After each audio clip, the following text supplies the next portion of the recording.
வகுளகிரி கஷேத்திரம் ஸ்ரீ வெங்கடாச்சலபதி பெருமாள் சித்ரா பௌர்ணமி விழா மிக கோலாகலம். ஆண்டிற்கு ஒரு முறை மட்டும் மலையிலிருந்து பொன்சப்பரத்தில் ஸ்ரீனிவாச பெருமாள் கீழிறங்கும் நிகழ்ச்சி.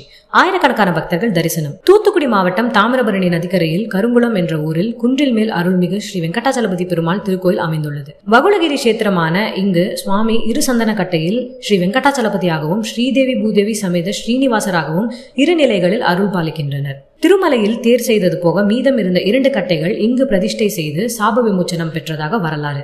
அக்கட்டைகள் ஸ்ரீ வெங்கடாச்சலபதியாக பக்தர்கள் வழிபட்டு வருகின்றனர். பல நூற்றாண்டுகளாக தாமிரபரணி நதியிலிருந்து தீர்த்தம் எடுத்து வந்து தினமும் திருமஞ்சனம் நடைபெற்று வருகின்றது.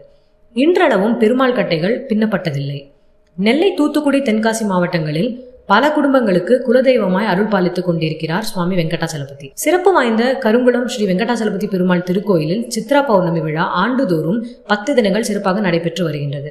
இத்திருவிழாவின் சிறப்பு நிகழ்வாக ஆண்டிற்கு ஒரு முறை மட்டும் பெருமாள் மலையிலிருந்து கீழிறங்கி வீதி உலா மற்றும் தாமிரபரணி நதியில் நீர் விளையாட்டு திருமஞ்சனம் கண்டருளி மீண்டும் மலைக்கு செல்லும் நிகழ்வு நடைபெறுகின்றது.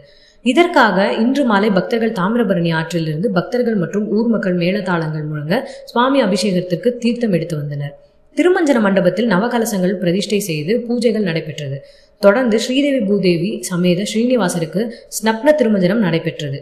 இரவில் ஸ்ரீதேவி பூதேவி சமேத ஸ்ரீ வெங்கடாச்சலபதி பெருமாள் பொன்சப்பரத்தில் கோவிந்தா கோபாலா என்ற கோஷங்களுடன் மலையிலிருந்து கீழிறங்கினார். அப்போது பக்தர்கள் தங்கள் தோட்டத்தில் விளைந்த காய்கறிகள், பழங்கள் போன்றவற்றை பெருமாளுக்கு சமர்ப்பித்து தங்கள் வேண்டுதலை நிறைவேற்றினார்.